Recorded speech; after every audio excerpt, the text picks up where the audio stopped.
Welcome to the Hold to Talk podcast. This is a mini episode with Juliet and Abby. And what we've decided to do is take any questions that we've found that we've had. We want to make sure that we answer all of our questions for listeners. Will literally be on the one topic that we've had specific questions about. Today's question was from Stacy. I don't know where you are. I think you might be from Massachusetts. I'm not sure, but thank you so much for commenting on my video. Sure. And what was the question? Good question. This question is about what preconceived notions that we had before we moved to both these countries and whether they live up to those or they're good or bad or how they all turned out. So do you want to kick us off? I can kick us off, yeah. So preconceived notions that I had before I came to Portugal, I guess, was you only think about the positive things. Because obviously when you're doing something like moving abroad, you're just going to focus on why you want to go. And I guess it eluded me all the reasons that those same things may actually not be good things. I'll give you some examples. So like my other half loves surfing, for example. He loves being on the ocean. So a preconceived notion that we had was everybody just gets up on a Sunday and goes to the ocean. Like we live in the Alps. Like that was something we all thought. I was like, I love that life for me. Beach waved hair, suntan, kids on the beach. So when we first moved here, that's exactly what we did. We were like, Sundays are surf days. He disappeared for half the day on the ocean, couldn't see him because he was under the water most of the time. He's not as good as he would like to think. And me and the kids would just be on the beach. It was amazing. And we'd be with friends and it was a really lovely thing. But the reality later sort of kicks in. And yes, we do that. We definitely don't do it as often. We kind of have to, because life happens. No matter where you go in the world, you still have to do certain things. We still have to food shop. We still have to hoover. We still have to get the kids' uniforms ready for the school day. We all these things still have to happen. You don't just pick up and leave them, but you forget that those things are also time consuming and also take up a lot of your Sundays. So surf day Sundays sometimes have to be to the side because I have 3 kids in school now. So I have a lot of things that need to get done. Plus I'm working a lot more. So that's the first one that came to mind for me. That's a good one, to be fair. I feel like I don't know what I'm doing now. I feel disheveled. I came prepared for this one. Thank you. How am I going to top that? Maybe I'll talk about how, this is a big one. I think that quite a lot of people moving to America will probably think the same, and especially as the only place I really had been to in America before I moved here was Florida. And there's this preconceived notion that if you move to America, get ready to get fat, basically. Like, you're going to put on weight. You're going to put on weight. I've been on this journey without going too deep into it, but I had gone on a health journey for a good 5 years before I moved out here. I'd lost quite a bit of weight, really into fitness, really into clean eating, really turned my whole life around. And so before we moved here, I was really nervous about oh my God, I'm gonna gain weight, and how am I gonna stop this happening? It's so bad. And then I moved to Boston, Massachusetts, which obviously never been to before, as I said in a previous episode. And oh my God, everyone is so fit. They run all the time. They've all got a 6-pack. I'm literally what the fuck? I need to step my game up. What's going on in the House of Commons? Oh my goodness. So I genuinely was felt instantly relieved about that. And also just the options too. It was just so much more than I ever thought. I thought, they'd probably have a Caesar salad on every menu. Oh no, it's not just a Caesar salad. They have 5 different types of salads. They're all incredible, all nutritious. I have felt the complete opposite of that since moving here. And obviously it's definitely state dependent. So just bear that in mind. But I definitely think that preconceived notion was I'm going to have to really watch what I eat because I'm going to gain weight. Now I just have a healthy relationship with food. I eat really healthy. And then the 20%, when I tell you the 20% of the indulgent foods that I have are videoed. They're on TikTok. Videoed on TikTok. One, if you want to go have a look. By rights, you should be 5 times the size. I should tell on what you and Ollie eat on those TikToks, by the way. Add all those videos together and I should have gained £1 million. But I will say that when it comes to indulgent food, they do it better. Oh my word, the food is insane. So yeah. That's a good one. I also think the media always likes to pinpoint that the US, certainly in Europe, the US has sugar in everything and all these additives. Chlorinated chicken and red 40. Or bleach or they're with antibiotics in some of the meat and stuff like that. And They do have antibiotics in some of the meat. Yeah, I'm sure some of this happened, but like you said in a previous podcast as well, that does happen, but you just have to be really smart about figuring out. And that also applies in Europe.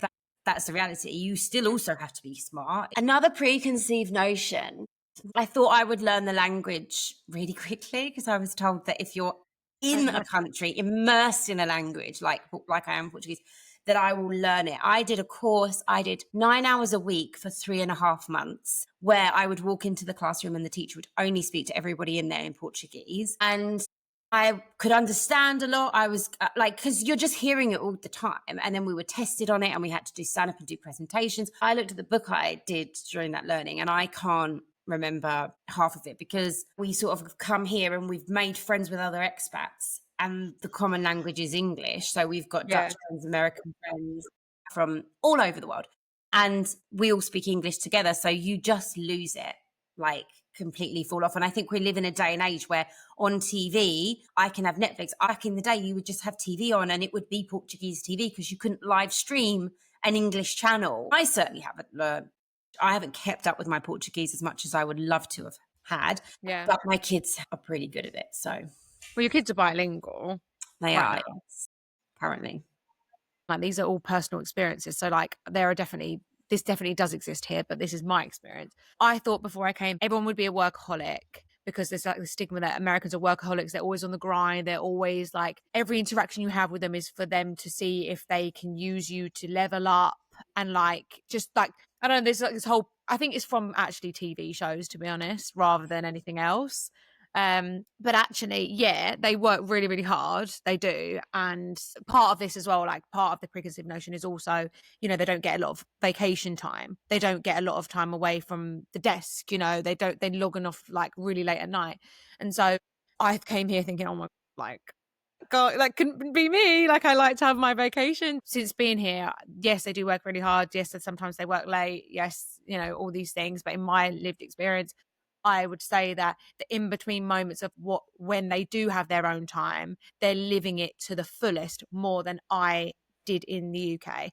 I may have had a shorter day, for example, in the UK, but I would just go home, sit and watch TV. Whereas like here, it'll be like, do you want to go and eat dinner on the beach? Do you want to, like, obviously when it's warm, or like, let's go out for dinner. Obviously I live in the city, so it's like vibrant, things are going on. But I just feel like even someone that I work with, she's got kids and she's like, oh, I'm going to my kid's soccer game. And then afterwards we're going to go for dinner. And they actually do stuff.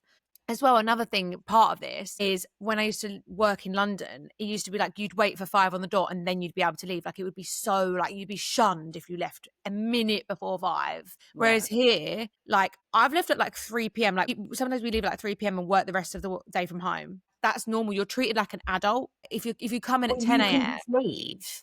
Yeah, just leave. But I'm going to go for the day. Like this is my work and Ollie's work. So both of our works, we work in completely different industries, both in a really corporate industry. Like a lot of people I work with, they drive in and Boston traffic's really bad. Like Massachusetts traffic's really bad. And so they come in at 10 a.m. No one questions that because they've skipped the traffic or they've been sitting in traffic, and then they might leave at like 4 p.m. No one's sitting there like till they have to like work till 5 p.m. Yeah. So like, I don't know. I've just seen a difference of like you're treated like an adult, not like a school child. You're not treated like, you're not looked down upon if you leave it a bit earlier. You don't have to make an excuse like I've got a doctor's appointment. No, you can just be like, I'll see you on Thursday, and just walk out. Well, I wasn't sure if it was Spain or Portugal, but they had like a siesta. So like in the afternoon, everything's shut, which for governmental buildings, a lot of them are. And randomly my vets, because they like close at like 12:30, don't open till, they don't open till 4. Don't you think that's ridiculous? Anyway, actually what I've found is I've seen Portuguese builders in 34, 35 degree heat up building houses. So I think there's like a notion that like some of the European countries on this side are maybe lazier than the Brits with things like that. And that's, from my experience, absolutely not the case. They work really, really hard in labour intensive work in really, really difficult heat. But I think everything else I'd probably say met or exceeded my expectation. I think the only things... like you will bring your family wherever you go. You will bring you wherever you go in the world. So you might have, I will be different in that country because I will be more relaxed, or it will be sunnier. So I know I'll just be better at this, or I'll be fitter, or, and you can say all those things, and they may well be true if you moved, but they also may well not be, because it's still you. And so it's your mindset that has to change. It's not really about the environment you place yourself into, I don't think. So a Yeah, lot of, that's a really good point.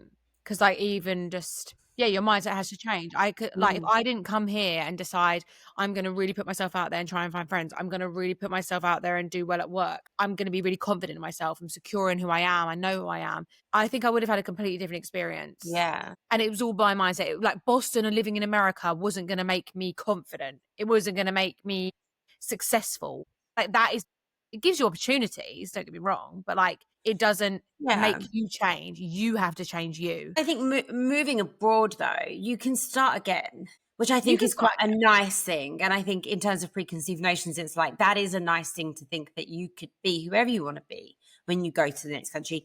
And when you start making friends, you can be whatever kind of friend you want to be. I actually truly believe as you get older, you grow out of friendships, and, the meaningful ones stick around. But there's lots of people that, not for any good or bad reason on you or their behalf, but like, you just grow out of it. And, take that opportunity to really harness it. I always say that to my son. He started a few schools here. And whenever he starts, I'm like, this is your, you can be whoever you want. So do the groundwork and understand who it is you want to be and who you are, like inside, so that you can introduce yourself and be the person you want to be. Really deep for a mini episode. No, but I like it. I do like that. It literally just ties into what we were saying before. It's like, you take it as an opportunity. See it as an opportunity to grow and better yourself. I could have come here Mm, and stayed the exact same Juliet as I was in the UK.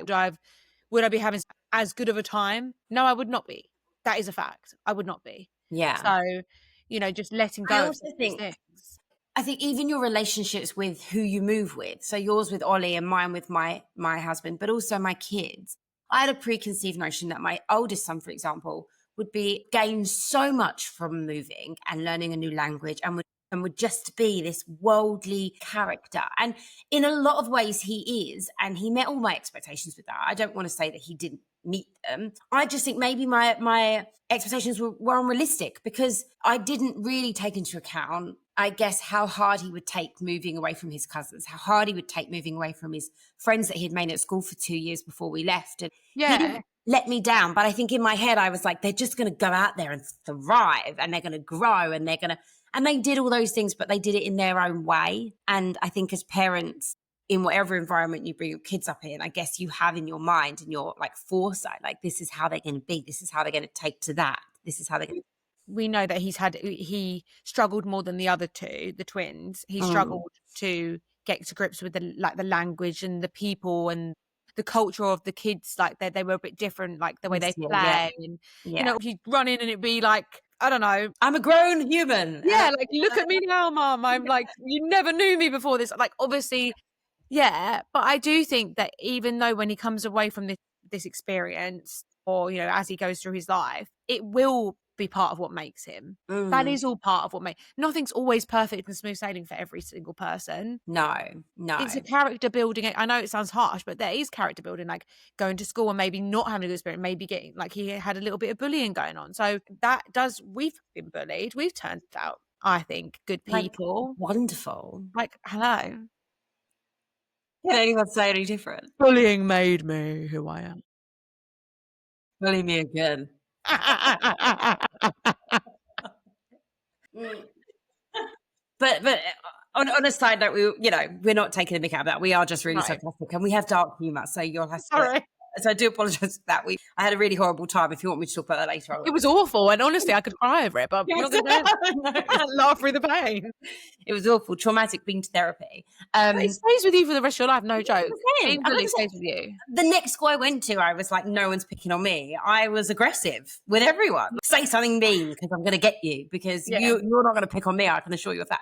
But and I hope that doesn't happen for my son. But yeah, I totally see what you mean. And I think you're right. Like, it has molded him in some of his really formative years. But I guess preconceived notion, going back to that topic, like, I definitely thought in my head, it will look like this for my kids. And, as with anything in the world, when you have kids, it never looks, you shouldn't set expectations on it. You should just let them grow and thrive. And I'm learning that with them. So I thought that our Premier League football was incredibly cult-like, and it is cult-like. There's rivalries, it's the whole thing. Like, people are aggressive. You're not even allowed alcohol in the stands because you could literally like throw it at someone or hurt someone, you know? So I thought that when I was coming here, like, yeah, there's sports, but it's like la-di-da-di-da type sports. No, it is not like that at all. Not only is it not like that at all, but women are really into it. And that's like something that's so different because, yeah, but people can be like football in the UK, but it's definitely a lads thing. Like, you go to the pub and you watch it with the guys. Like, me and the lads are going, you don't really bring your girlfriend. Women do follow it, but like, I think it's definitely like, I have a season ticket with all my boys. I have a season ticket with my dad. Thanks, Dad. Here, some women are into it more than the men. They know exactly what's going on. Like, in the UK, like, a lot of women don't even know what the offside rule is. Here, the women know everything about everything. Baseball, American football, basketball, the lot. Like, I am dripped in merch constantly. I'm always wearing Red Sox merch, Celtics merch, because the women we all dress in it. Everyone in Boston dresses it. I swear it's like every 10th person that I see in Boston is wearing merch. It's that insane. No, it is a fashion statement for sure. Like, there's people over here wearing hats. I mean, my husband now wears a Boston hat because obviously you're not bought him a Boston hat. But prior to that, I've got a New York hat that I wear. It's one You of my cannot say that on favorites. this podcast. You cannot say this on that podcast. I like the hat. What's so big deal about the hat? Get me one that looks like that with Boston on it, and I'll represent that. I did buy you a Boston hat. I wear that too. I have two Boston hats now because you gave me one. But you're gonna try and rep the New York hat on the podcast. Only because that's the only black one I have. No New York around here. No, don't. You know. She knows. She knows. Anyway, I think, okay. But yeah, like, I just feel like the women are just like, women empowerment in sports in America is genuinely a thing. Talking about that, and this is way off topic, do they have women playing American football? Because that seems like an exceedingly aggressive sport. Yes. Did you have to find out from our friend to the left? No. Ollie, can you get on the floor and crawl around, please? You did me a favour and just pop over my shoulder here like Jiminy Cricket. Ollie, just to check, definitely women play. Yeah, women play football. And is it as popular as, say, and Ollie's going to say no, but the girls who play football in England, is the women American football? It can't be as popular because that's growing in England. Look at him covered. I told you, look, dripped. Did you know we were going to talk about this today? Is that how you got it on? But no, on the real. I've literally just got home from work. We're going to a game. Are you? Yeah, we're going to a Red Sox game. Oh, is that why you talked about it? You look so nice. You're very green. Is green the colour? This is the what is it? The green monster. Why is hers blue then? So these are the OG colours, but this is their like special colour for this. She looks like Bubba Shrimp. Okay, so that's the end of our mini episode. We hope that Okay, then did you enjoy that last bit? That was the most engaging bit. You definitely didn't fall off on that. Please make sure you comment, you follow, you share, you like. Keep us going. We're really enjoying doing it, so we'd love to hear what you have to say.